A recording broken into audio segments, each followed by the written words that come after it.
Selamat pagi teman-teman semua. Selamat hari kenaikan Yesus Kristus. Apa bahasa Inggrisnya? Udahlah bahasa Indonesia aja. Hari ini saya akan bawa kita semua ke dalam satu khotbah perenungan atau devotional preaching. Khotbah perenungan itu apa sih? Satu khotbah yang dibawakan untuk kita jemaat semua, termasuk saya, kita bisa merenung bersama-sama. Kita melihat firman Tuhan, kita renungkan bersama-sama, dan kita hidupi bersama-sama. Amin. Khotbah kita pagi hari ini diberi judul Raja itu masih memegang luka. Diambil dari Ibrani 4 ayatnya yang ke-14. Ibrani 4 ayatnya yang ke-14. Saya akan bacakan buat kita semua. Karena kita sekarang mempunyai imam besar agung yang telah melintasi semua langit, yaitu Yesus anak Allah. Baiklah kita teguh berpegang kepada pengakuan iman kita. Nah, kalau ibadah kenaikan biasanya ya khotbahnya atau firmannya akan gini. Karena Yesus sudah naik, maka itu mari hidup kita akan selalu naik, gitu ya. Apapun akan naik, berkat kita akan naik, gitu kan. Kesehatan kita akan naik, kehidupan rohani kita akan naik, sehingga kita lupa turun. Naik terus. Sampai kita jadi orang yang melayang-layang gitu teman-teman semua.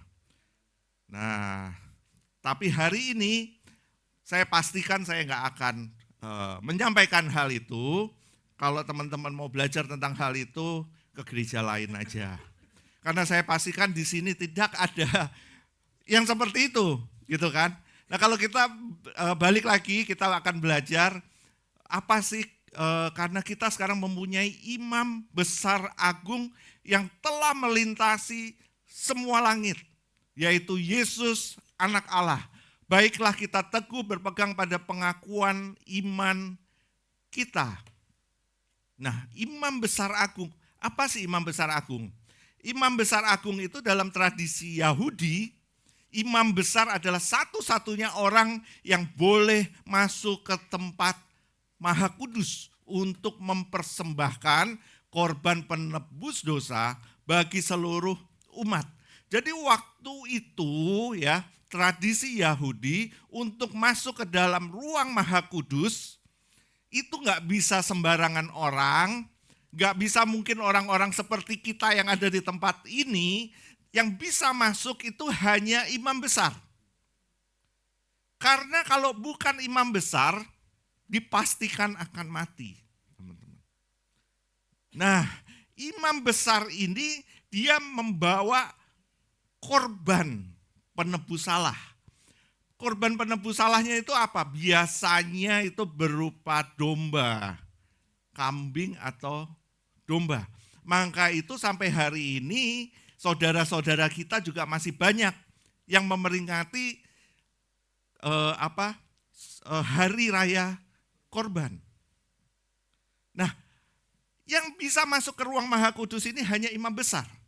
Karena benar-benar orang yang harus dirasakan, orang yang kudus, orang yang suci, orang yang ibadahnya taat, orang yang ibadahnya rapi gitu kan. Saya pastikan kalau saya hidup pada zaman itu, saya nggak akan masuk ke dalam kriteria itu. Gitu. Karena saya pun jauh sekali dari kriteria itu. Tapi puji Tuhan, penulis Ibrani menyebut Yesus sebagai imam besar agung. Jadi lebih besar lagi daripada imam besar itu sendiri. Imam besar agung itu apa? Yang artinya Yesus berfungsi sebagai perantara tertinggi antara manusia dan Allah. Kalau zaman dulu domba itu harus dipersembahkan, disembelih, kemudian tercurahlah darahnya, dan darah itu yang menjadi harum di mata Allah, Maka Yesus pun sebagai korban, dia harus disembelih, darahnya tercurah. Darahnya tercurah, dan itulah yang membuka tabir itu. Sehingga kita umatnya hari ini boleh langsung bertemu dengan Bapa. Tanpa ada penghalang lagi. Kita diperdamaikan dengan Bapa. Hubungan yang terputus itu hari ini pulih. Karena Yesus adalah korban yang sempurna. Gak ada korban di dunia ini, korban penebus salah yang sempurna. Kalian mau cari domba yang sempurna, gak akan pernah dapat. Semua domba pasti ada cacatnya. Tapi dikatakan Yesus adalah anak domba. Dia adalah domba yang sempurna. So makanya hari ini dia sudah disembelih bagi kita semua.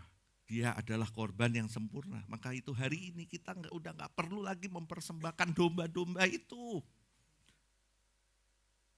Jujur saudara, ribet banget cari domba terus untuk disembelih. Mungkin saya mau jadi jualan domba aja kali ya. Enggak bercanda. Pokoknya gitulah, pokoknya gitu. Puji Tuhan hari ini kita punya Yesus. Amin. Ini udah di depan pikirannya bisnis saya terus. Bertobatlah engkau Revano. Oke, terus kata-kata telah melintasi semua langit. Apa itu? Ini menggambarkan Yesus yang sudah naik ke surga setelah kebangkitannya. Jadi habis Yesus bangkit, dia naik ke surga. Gitu. Berbeda dengan imam biasa yang hanya masuk ke dalam bait suci di bumi, Yesus masuk langsung ke hadirat Allah. Nah, kalau kita bicara tentang bait suci, di sana di balik tabir itu ada tabut. Ya, tabut itu melambangkan hadirat Tuhan. Hadirat Tuhan ada di sana. Maka itu hanya imam besar yang bisa masuk ke dalam tabut itu. Karena kalau orang biasa masuk ke dalam tabut itu dia nggak bisa bertemu dengan hadirat Tuhan. Hadirat Tuhan kalau orang biasa, orang berdosa masuk ke situ, pasti akan mati. Nggak kuat dengan hadirat Tuhan. Nah, Yesus sebagai korban yang sempurna, dia nggak masuk ke dalam tabut itu. Dia masuk ke dalam tabut yang sesungguhnya. Dia naik ke surga. Dia bukan menuju kepada hadirat Tuhan. Tapi dia ada di dalam hadirat Tuhan itu. Dan dia adalah hadirat itu sendiri. So hari ini ketika Kristus ada di dalam kita. Ketika Tuhan ada di dalam kita, maka hadiratnya pun ada di dalam kita teman-teman. Kita nggak perlu cari hadiratnya kemana-mana. Mau cari hadirat Tuhan, ke UC dulu, ke gereja nggak perlu teman-teman. Hadiratnya udah ada di dalam hidup kalian. Aku mau cari hadirat Tuhan, kemana? Ke atas gunung, udah nggak perlu. Hadirat Tuhan ada bersama kita. Kok dicari-cari? Orang hadiratnya ada bersama dengan kita. Hadiratnya ada di dalam hidupmu. Hadiratnya ada di dalam hatimu. Gak perlu dicari-cari.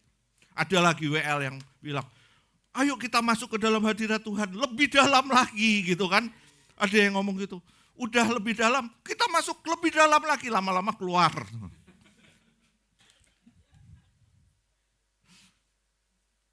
Lama-lama keluar. Ada yang bilang, saudara, saya merasakan hadirat Tuhan sebentar lagi akan datang. Ada yang gitu loh. Emang hadirat Tuhan bisa naik eskalator, naik lift gitu. Terus tiba-tiba sampai ke depan gitu. Enggak juga kan ya. Karena hadirat Tuhan, karena Yesus sudah naik ke surga. Yesus masuk langsung ke hadirat Allah. Ini menegaskan bahwa karyanya yang sempurna dan tuntas. Dia udah menyelesaikan semua buat setiap kita, teman-teman. Tuntas, it is Finish, tetelestai, sempurna. Kita nggak perlu tambah-tambahin lagi. Nggak perlu tambah-tambahin lagi. Kita nggak perlu tambah-tambahin dengan kebaikan kita.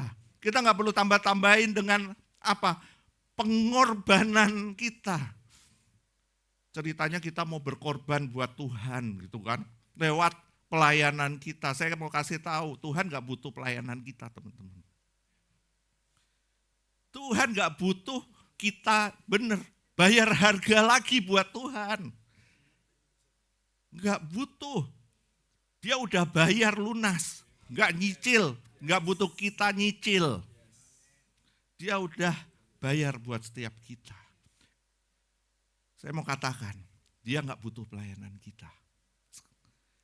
Tapi kita yang butuh untuk melayani dia. Dia nggak butuh berkat kita. Perpuluhanmu, dia nggak butuh, teman-teman. Persembahanmu, dia nggak butuh.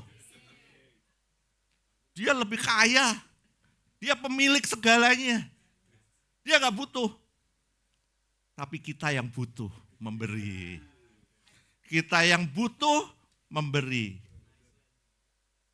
Kenapa? Karena firman Tuhan bilang, di mana hartamu berada, di situ hatimu berada. So, kita bisa lihat duit kita larinya banyak kemana, teman-teman. Itulah berhalamu. Apakah larinya banyak ke sepatu, baju, apa tas mungkin gitu kan? Atau tas mungkin. Saya sih kalau sepatu, baju, tas enggak sih. Gadget aja, gadget. Istri saya ngomong lebih mahal tahu. Tapi kan gadget sekali setahun. Berhala. Alah. Oke, kembali lagi. Itulah kenaikan itu seperti itu. Nah, dia naik ke surga menjadi raja. Katakan raja. Dia menjadi raja, teman-teman. Nah, kalau kita membayangkan seorang raja, ya, kita membayangkan raja itu biasanya penuh dengan kemuliaan gitu kan. Raja dengan mahkotanya, raja dengan tahtanya, raja dengan sorak-sorak kemenangannya, raja dengan power, dengan kuasanya, raja dengan kehormatannya, gitu kan. Pejabat aja, belum raja loh, pejabat aja. Kalau jalan, iring-iringannya banyaknya bukan main. Belum lagi tetot gitu kan. Sekarang udah gak ada katanya ya tetot gitu udah gak ada. Tapi yang ada.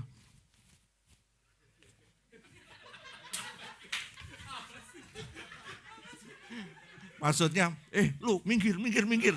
Tapi gak ada tetot, gak ada. Lampu gitu. Itu baru pejabat. Terus kalau pejabat mau datang ke satu tempat, ya, perintisnya yang datang duluan. Bapak saya nggak boleh duduk sini. Ini siapa? Ini harusnya di sebelah sini. Nanti perintisnya di sini nggak bisa. Ini harus duduk. Ribut sendiri.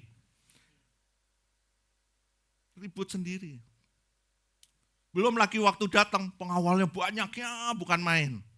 Tuan rumah mesti kasih makan loh yang banyak gitu kan. Nah, itulah pejabat. Nah, tapi Alkitab itu menunjukkan sesuatu yang aneh menurut saya. Sangat berbeda banget.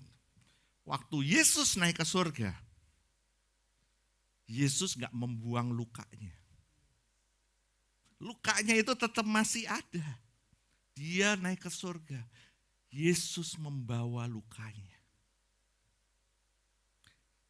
Raja itu, Yesus naik ke surga, masih dengan bekas paku yang menancap di tangannya.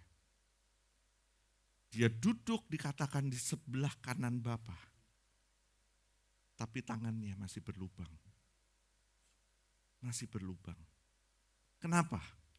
Karena luka itu bukan kegagalannya. Tapi luka itu adalah kemenangannya. Dan lebih lagi, luka itu adalah bukti bahwa dosa kita benar-benar mahal. Ada sebuah kisah, teman-teman. Ada tentara ceritanya dia baru pulang dari perang besar gitu. Semua orang merayakan kemenangan karena berperang dan menang gitu ceritanya. Nah tentara ini pulang, tapi setelah pulang tentara ini penuh dengan luka di badannya.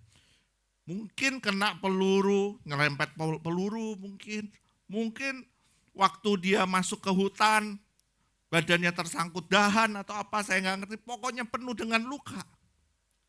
Nah orang-orang berkata gini, kenapa sih kamu nggak dioperasi aja bekas luka-lukamu? Supaya kelihatan bersih dan bekas lukanya hilang. Kalau kita kan by the way gini ya, jerawatan aja ribet.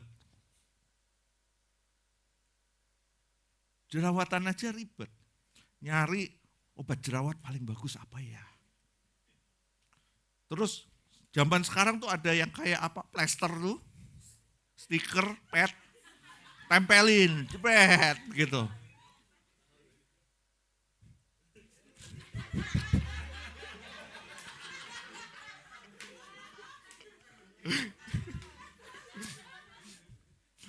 Istri saya waktu mau beli ya, dia gak beli sendiri, nyuruh anaknya. Itu jerawat aja kayak gitu loh. Wih, jerawatnya dipelihara. Maksudnya diobatin. Supaya kalau bisa gak kelihatan. Nah Yesus gak seperti itu. Nah tentara ini waktu orang-orang tanya, kenapa kamu kok gak operasi aja sih supaya luka itu hilang? Tentara ini jawab gini, luka ini selalu akan mengingatkan saya bahwa ada harga yang dibayar supaya orang lain itu bisa hidup. Dia berperang supaya orang lain bisa hidup. Nah luka ini supaya selalu mengingatkan saya bahwa ada harga yang dibayar dan supaya orang lain bisa hidup. Nah teman-teman, Yesus di surga tidak juga sedang menyembunyikan lukanya. Yesus karena apa? Karena luka itu adalah bukti bahwa keselamatan kita dibayar dengan mahal. Cuman kadang-kadang kita nggak menyadarinya. Kita nggak menyadari kalau keselamatan itu dibayar dengan sangat mahal. Dosa kita, dosa yang sangat mahal. Nah perenungan kita hari ini dibagi menjadi 3 bagian. Yesus naik ke surga bukan untuk meninggalkan kita. Raja itu mengerti lukamu dan luka itu membicarakan pengampunan. Saya masuk ke bagian yang pertama. Yesus naik ke surga bukan untuk meninggalkan kita. Sekali lagi, bukan untuk meninggalkan kita. Kenapa saya ulang? Karena banyak orang berpikir bahwa kenaikan Yesus itu, Yesus pergi terus selesai. Wes, selesai. Kan karyanya di kayu salib, it is finished, sudah selesai. Dia mati, dia bangkit, habis itu dia naik ke surga, selesai. Enggak gitu. Padahal justru kebalikannya, kenaikan Kristus berarti Kristus sekarang memerintah. Dan dia bukan korban lagi. Dia adalah raja. Tapi dia adalah raja yang berbeda. Karena raja ini enggak seperti raja-raja di dunia. Seperti raja-raja di dunia yang kita lihat hari ini. Raja-raja di dunia yang kita lihat, dia berusaha memperbaiki dirinya, ya kan? Kalau ada luka tadi dibersihin lukanya, pakai pakaian yang indah-indah. Tapi Yesus dia naik ke tahta sambil membawa luka itu. Luka penebusan itu.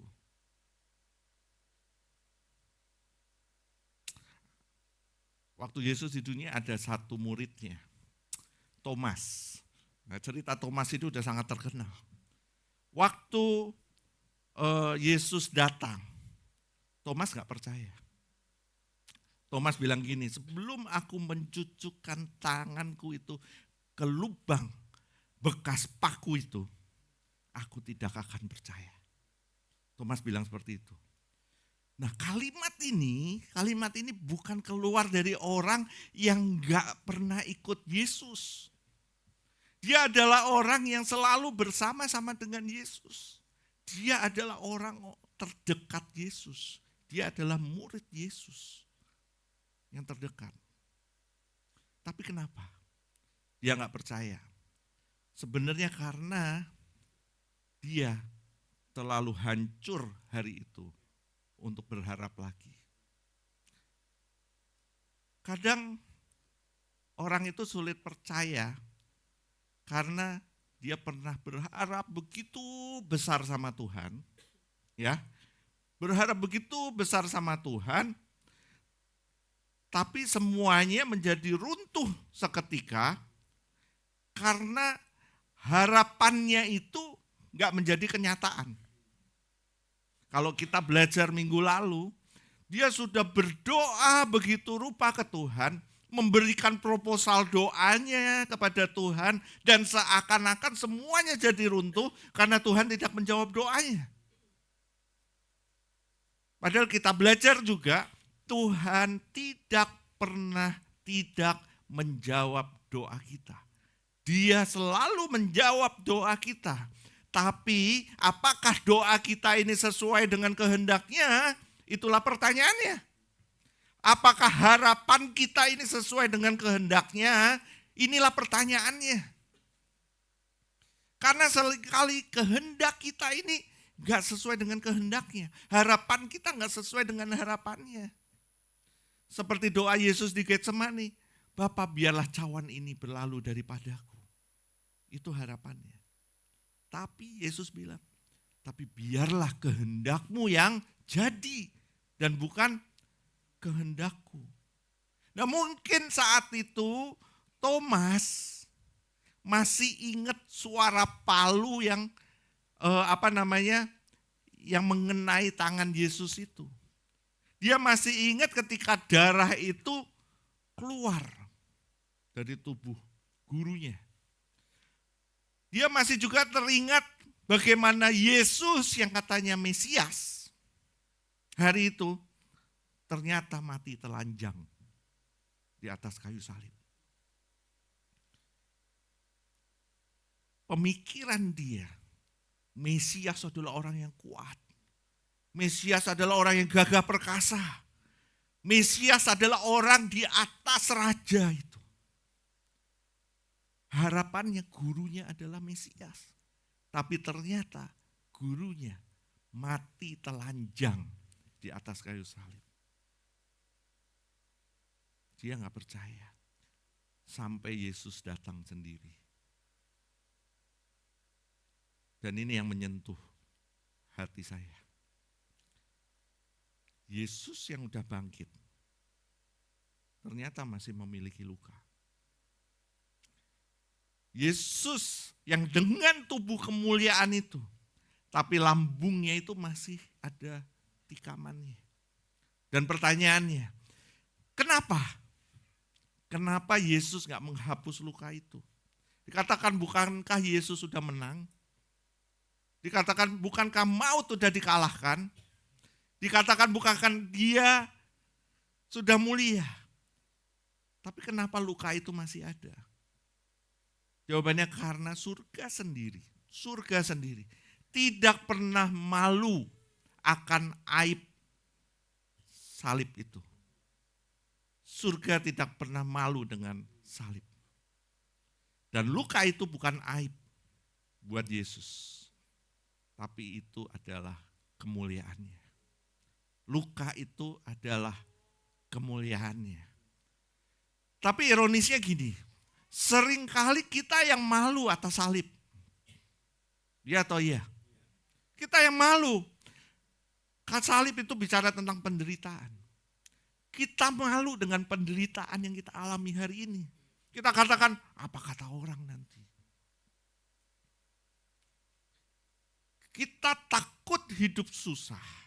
Kita takut menderita karena kita malu dengan penderitaan. Kita malu kalau kita menderita, apa kata orang? Kalau kita menderita, apa kata mertua? Gitu kan? Kadang-kadang kita juga suka Yesus yang memberkati gitu kan. Yesus yang memberkati, tapi kita gak suka Yesus yang tersalib. Kenapa? Kita semua gak suka khotbah yang kayak tadi tuh, khotbah penderitaan tuh gak suka. Kita lebih senang khotbah berkat, pelipat gandaan gitu kan. Memberkati, maka kita akan diberkati. Kita lebih suka khotbah yang seperti itu. Tapi kita nggak suka khotbah penderitaan. Kita nggak suka Yesus yang tersalib itu, kita nggak suka. Kita suka mahkota, tapi kita nggak suka pertobatan. Kita suka mujizat, tapi kita menghindari penyangkalan diri. Penyangkalan diri. Berhenti ngerokok, judi, mabok, menyangkal diri. Menyangkal diri teman-teman. Jangan berharap mujizat untuk kamu berhenti rokok. Jangan berharap mujizat untuk kamu berhenti minum, mabok. Jangan berharap mujizat untuk kamu berhenti judi. Jangan berharap mujizat untuk kamu enggak terlibat dalam pornografi lagi. Menyangkal diri. Dikatakan firman-Nya, kalau engkau adalah murid-muridku, kalau engkau mau mengikut aku, sangkal diri dan pikul salib. Menyangkal diri. Saya butuh mujizat untuk bisa berhenti dari ketergantungan saya. Gak butuh mujizat itu. Mujizatnya udah ada di dalam dirimu. Apa? Menyangkal diri. Masalahnya kita gak mau melakukan itu. Kita maunya Tuhan yang bikin, bukan kita. Emang Tuhan kacung kita bisa suruh-suruh. No, menyangkal diri. Kita mau Tuhan Yesus menyelesaikan masalah hidup kita. Tapi kita gak mau dia menguasai hidup kita. Gak mau. Dan kalau mau jujur, kadang kita datang nih ke gereja, we worship, angkat tangan gitu kan, nangis gitu, nangis.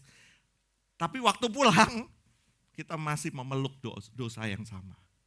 Kita masih mempertahankan dosa-dosa kita yang sama. Kita masih mempertahankan ego kita. Kita masih mempertahankan kenyamanan kita. Kita masih mempertahankan kepahitan kita, trauma kita. Bahkan kita masih mempertahankan kesombongan kita, kemunafikan kita. Karena sejujurnya kita mau juru selamat, tapi nggak mau Tuhan. Kita mau juru selamat, tapi kita nggak mau Tuhan.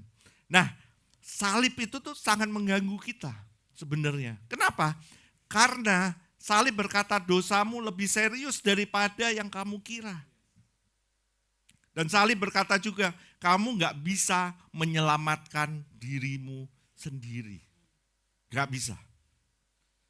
Nah, salib itu menghancurkan kesombongan manusia. Tapi sekaligus salib juga berkata, kasih Kristus lebih besar daripada kegagalanmu. Saudara, sebenarnya Yesus itu bisa bangkit tanpa luka. Bisa. Tapi dia memilih membawa luka itu sampai kekekalan. Kenapa? Supaya surga selamanya bersaksi. Inilah harga kasihku bagi kita semua.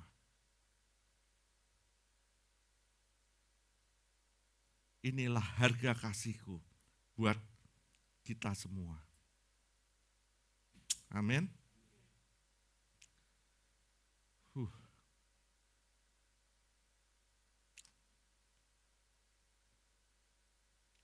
Bekas paku itu berkata, aku tidak menyerah atasmu. Lambung yang tertikam itu berkata, aku memilih tinggal untukmu. Mahkota duri itu berkata, aku masuk ke kutukmu, supaya kamu masuk ke kemuliaanku. Dan mungkin nanti, waktu on that day, itu ya, hal yang paling membuat kita menangis di surga, itu bukan jalan emasnya, bukan buah-buah yang dikatakan dari permata, berlian, bukan megahnya surga, no. Tapi ketika kita melihat tangan itu, tangan yang berlubang karena dosa kita. Dan kita sadar saat itu, selama ini kita masih sering mempermainkan kasih yang semahal itu. Teman-teman, satu-satunya manusia di surga yang memiliki luka adalah Yesus. Dan luka itu ada karena dia gak mau kehilangan kita. Kita semua waktu ke surga nanti, tubuh kita sempurna teman-teman. Udah gak ada bekas luka lagi. Tapi dia masih memiliki luka. Karena menandakan bahwa dia gak mau kehilangan kita. So hari ini kalau Kristus yang tersalib itu masih mau menerima kita semua, yang kotor ini, kenapa kita lari dari Tuhan? Kenapa kita masih mencintai dosa yang begitu menghancurkan kita? Kenapa kita masih mempertahankan berhala hati kita?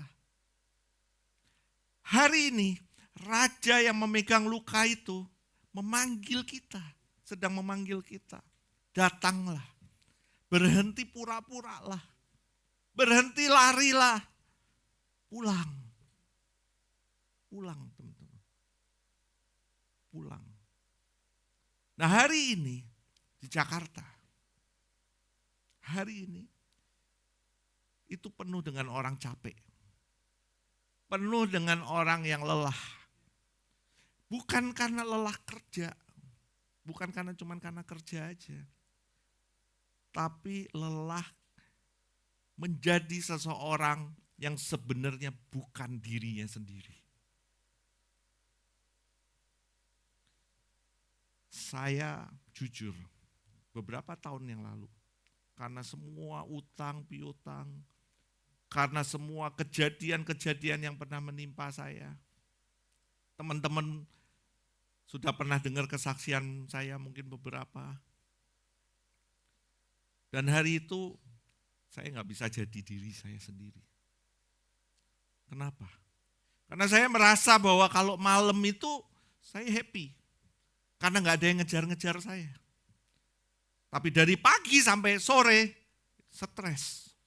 Dan saya harus mempertahankan diri saya supaya orang lihat bahwa saya itu baik. Dan baik-baik saja. Kalau enggak, saya pasti tahu bahwa saya akan hancur. Dan saya tidak menjadi diri saya sebenarnya. Bahkan saya bilang, aku nih kok kayak punya kepribadian ganda ya. Satu sisi saya harus begini. Satu sisi saya nggak bisa sebenarnya. Tapi saya harus mengusahakan ini. Dan saya lelah. Capek. Sampai saya berteriak satu waktu. Dan saya histeris.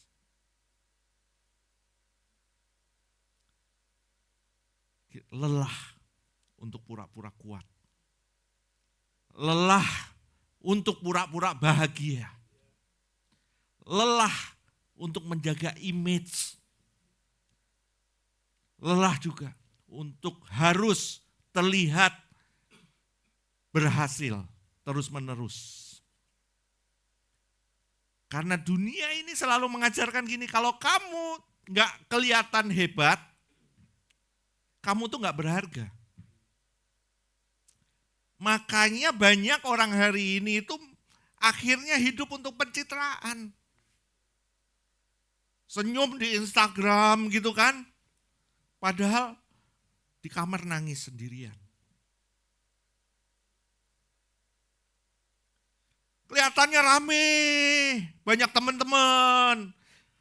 Padahal sebenarnya kesepian. Kelihatannya banyak duit. Padahal hidupnya lagi struggling. Kelihatannya percaya diri gitu kan. Tapi diam-diam membenci dirinya sendiri. Dan kalau mau jujur, kadang kita semua juga kayak gitu. Kita kayak gitu.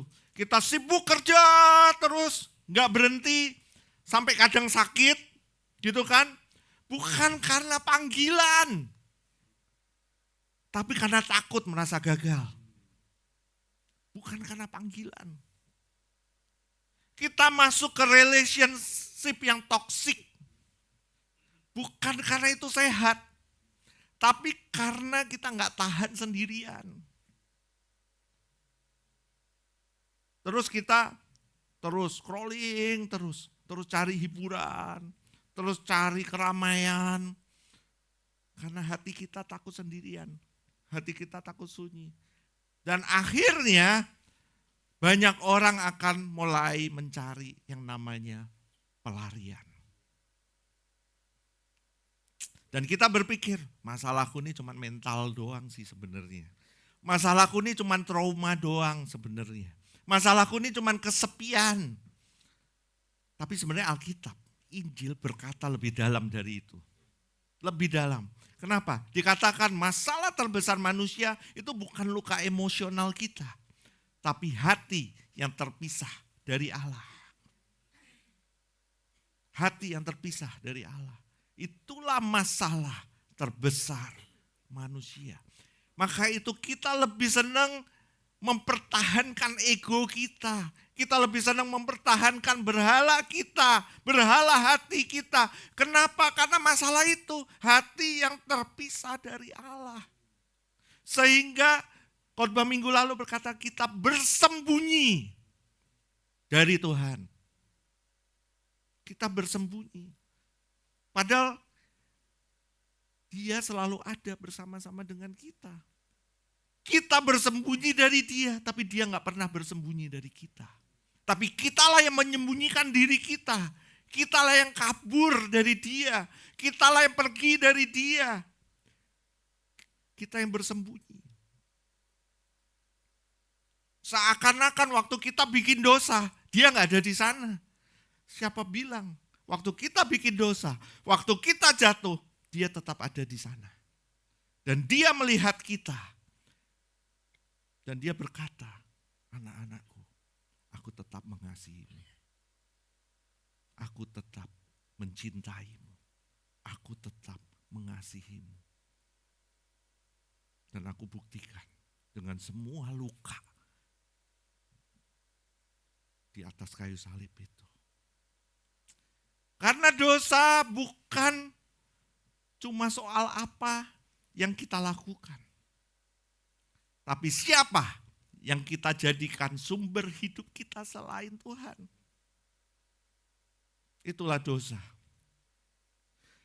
So kadang kita nggak sadar ya, kita memakai relationship untuk menyelamatkan diri. Kita pakai uang untuk memberi rasa aman. Kita pakai seks untuk mengisi kekosongan kita. Kita pakai pekerjaan untuk memberi identitas buat kita. Kita memakai pencapaian kita untuk merasa bernilai. Padahal semua itu gak pernah sanggup untuk menjadi Tuhan. Saya katakan sekali lagi, itu tidak akan pernah sanggup untuk menjadi Tuhan. Itulah sebabnya semakin dikejar, hati kita akan semakin kosong. Akan semakin kosong. Berhala selalu menjanjikan kenyamanan buat setiap kita. Tapi akhirnya akan meninggalkan kekosongan itu. Saudara, Yesus itu gak datang untuk hanya memperbaiki mood kita. Enggak. Yesus datang untuk menyelamatkan setiap kita. Menyelamatkan setiap hidup yang terluka ini. Setiap hidup yang kosong ini. Karena tanpa Dia, tanpa Kristus, manusia akan kelihatannya hidup, kelihatannya doang. Tapi sebenarnya secara perlahan itu akan hancur dari dalam. Karena dosa itu sangat licik dan menyesatkan. Kadang dosa itu enggak membuat kita langsung kelihatan jahat. Enggak. Kadang dosa itu membuat kita terlalu sibuk. Saya katakan, dosa itu enggak langsung membuat kita kelihatan jahat. Tapi dosa membuat kita terlalu sibuk sampai kita merasa kita enggak membutuhkan Tuhan lagi.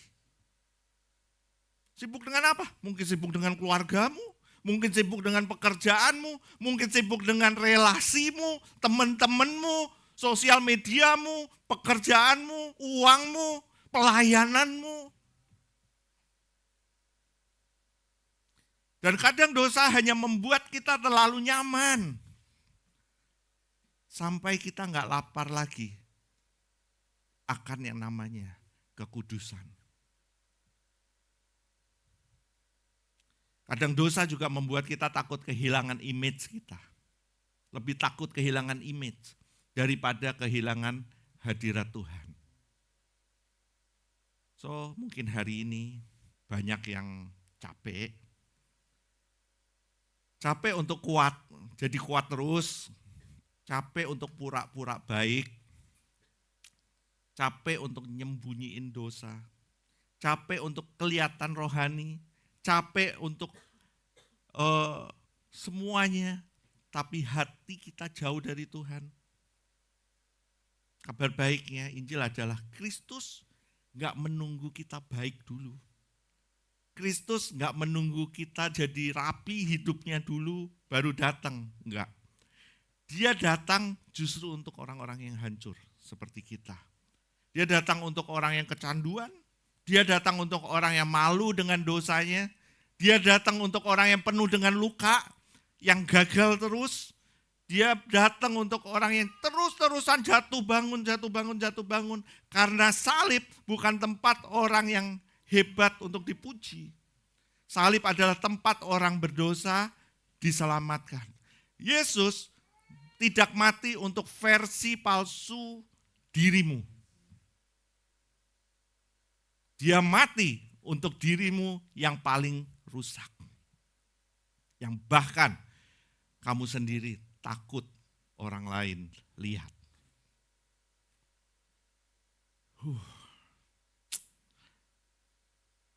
Dan dosa bukan cuma membuat kita kotor, membuat kita lari dari Allah sambil berpura-pura baik-baik saja.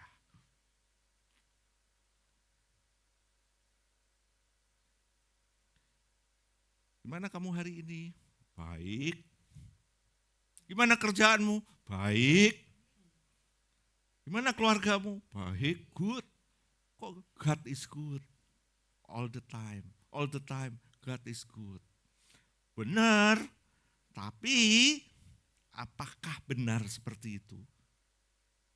Ataukah kita hanya menutup-nutupi saja supaya seolah-olah orang melihat kita baik-baik saja. Padahal seharusnya kita enggak seperti itu. So di tempat ini, kalau tanya, kamu baik? Tuhan Yesus yang baik. Pinter di sini jawabannya sekarang. Semua baik, Tuhan Yesus baik, wih, gitu. Tahu Tuhan Yesus baik, gitu. Tapi ya Tuhan Yesus memang baik, gitu kan? Padahal kita bersembunyi di balik Tuhan Yesus baik itu. Ya kan, gitu kan? Kita bersembunyi di balik pelayanan kita. Kita bersembunyi di balik image kita. Dan kita selalu ngomong, Tuhan Yesus baik. God is good. Tuhan Yesus baik. I love you Lord. You are only one God for me. Oh yes.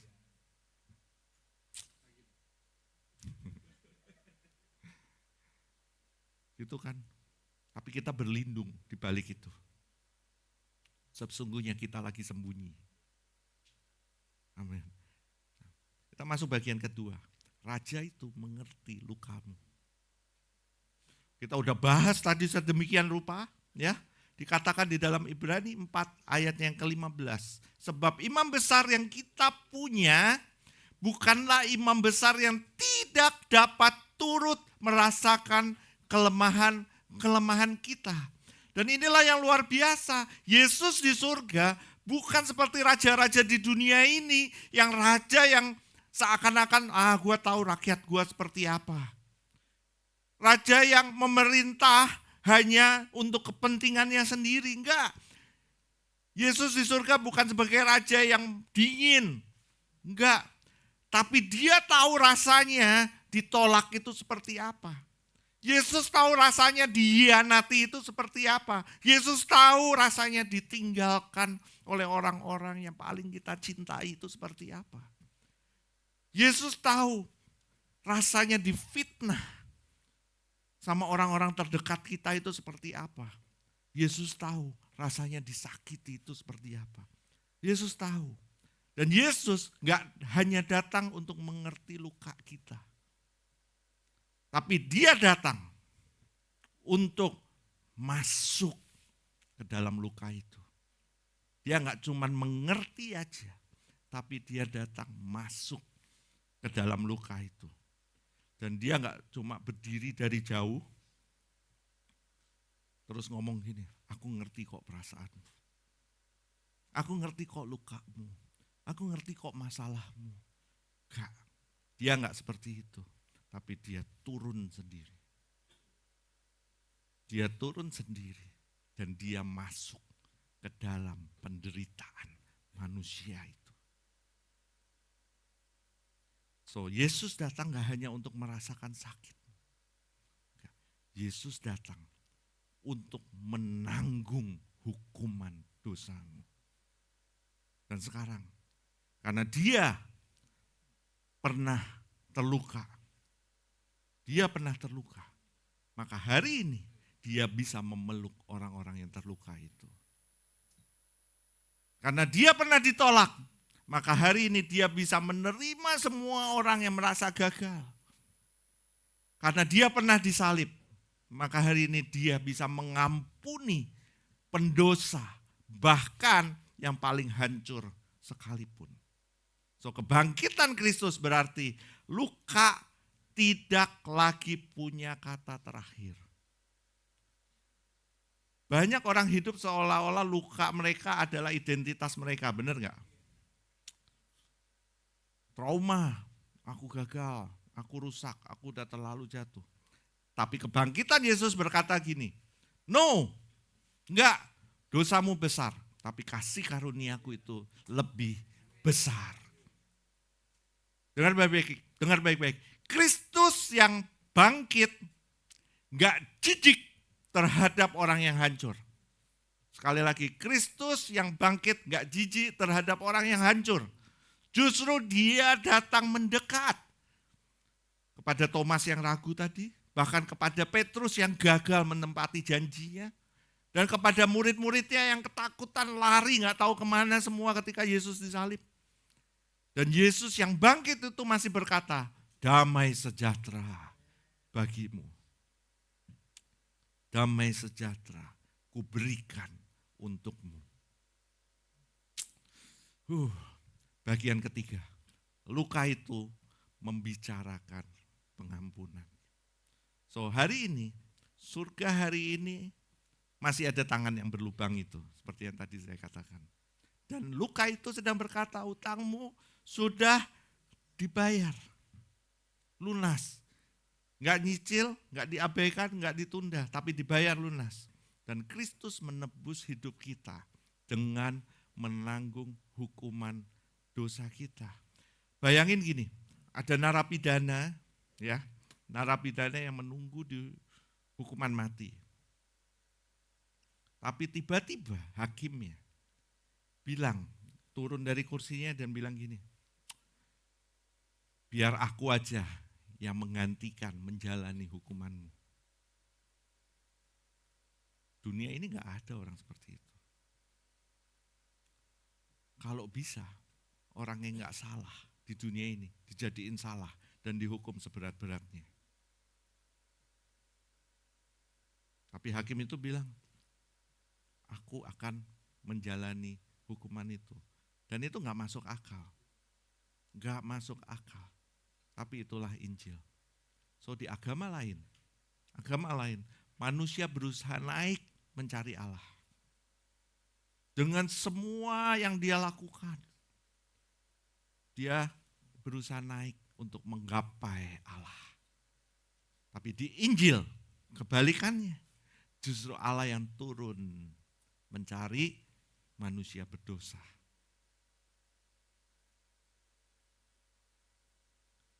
So kenaikan Yesus itu sama dengan jaminan kita. Kenaikan Yesus berarti dosa sudah dibayar, maut sudah dikalahkan, Yesus memerintah, dan kita punya pembela di sorga. Ibrani 4 ayat 16 katakan, sebab itu marilah kita dengan penuh keberanian menghampiri tahta kasih karunia. Tahta itu bukan tahta penghukuman bagi orang percaya. Karena raja di tahta itu masih memegang luka kita. So mungkin pagi hari ini ada yang merasa, kalau Tuhan tahu hati saya nih, Tuhan pasti jijik sama saya. Tapi lihat salib. Lihat salib. Kristus sudah tahu semuanya. Dan dia memilih untuk tinggal. So paku di tangan Yesus. Paku di tangan Yesus. Itu lebih kuat daripada dosa yang ada di hidup setiap kita. Yusuf dijual sama saudara-saudaranya. Yusuf adalah orang yang dikhianati sama keluarganya. Keluarganya bilang sayang, tapi ternyata menjual menjadi budak. Yusuf orang yang difitnah, dipenjara. Dan akhirnya Yusuf berkata, memang kamu mereka-rekakan yang jahat terhadap aku. Semua manusia sejujurnya sedang mereka-rekakan yang jahat. Semua manusia transaksional. Kamu bisa buat apa sama aku? So aku akan buat kamu. Aku sudah melakukan ini buat kamu. So kamu hari ini harus ikut aku. Aku udah baik loh sama kamu. Kok hidupmu masih seperti itu sih? Semua manusia mereka-rekakan yang jahat. Tapi Allah telah mereka-rekakannya untuk kebaikan setiap kita. Yusuf melalui semua itu. Yusuf melalui difitnah. Yusuf melalui di penjara. Yusuf melalui dihianati oleh keluarganya. Yusuf melalui dijual menjadi budak. Yusuf merasakan betapa jahatnya mereka semua itu terhadap dia. Tapi Yusuf bisa berkata, Allahku telah mereka-rekakan untuk kebaikan. lewat itu semua, lewat fitnahan, lewat penjara, lewat pengkhianatan. Ternyata itu rekaan dari Allah untuk kebaikan Yusuf. Dan akhirnya Yusuf menjadi raja. Kadang kita nggak ngerti luka kita. Kita nggak ngerti luka hidup kita. Kita kadang nggak ngerti. Tapi kenaikan Kristus akan mengingatkan kita, raja itu, sang raja itu akan tetap memegang kendali. Dan raja itu bukan jauh. Raja itu raja yang dekat. Dan raja yang ikut mengalami semua luka kita. Dan dia adalah raja yang pernah berdarah karena kita. So, suatu hari nanti waktu kita udah selesai sanctification kita di dunia, kita akan melihat Yesus. Kita akan melihat Yesus. Sekali lagi.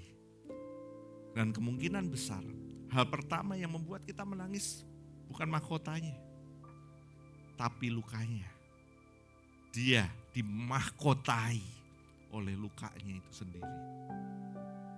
Dan akhirnya kita semua sadar, semua ini karena dosaku, tapi semua ini juga karena kasih-Nya. Amin. So, saudara, raja itu hari ini sudah naik ke surga. Tapi dia gak pernah melupakan setiap kita. Sampai hari ini, raja itu masih memegang luka. Dan luka itu berkata, aku mengenal dosamu. Aku mengenal dosamu. Tapi aku tetap memilih untuk menebusmu. Pagi ini sebelum kita pulang, jangan lihat dulu seberapa kuat iman kita, tapi lihatlah tangan yang berlubang itu. Karena keselamatan kita bukan dipegang oleh kekuatan genggaman kita kepada Tuhan, tetapi oleh tangan yang terluka, yang tidak pernah melepaskan setiap kita. So, dia gak pernah melepaskan kita umat pilihannya. Gak pernah. Sekali lagi, gak pernah dia melepaskan kita umat yang sudah dipilihnya. Mulai dari kelahirannya, kematiannya, kebangkitannya, dan kenaikannya. Bahkan nanti kedatangannya yang kedua. Semuanya sudah ada dalam rancangan. Dan rancangannya itu adalah rancangan yang sempurna. Dan rancangan itu adalah rancangan yang semula sudah ditetapkan buat setiap kita. Amin. Soli Deo Gloria, selamat hari kenaikan Yesus Kristus buat setiap kita. Mari kita berdoa.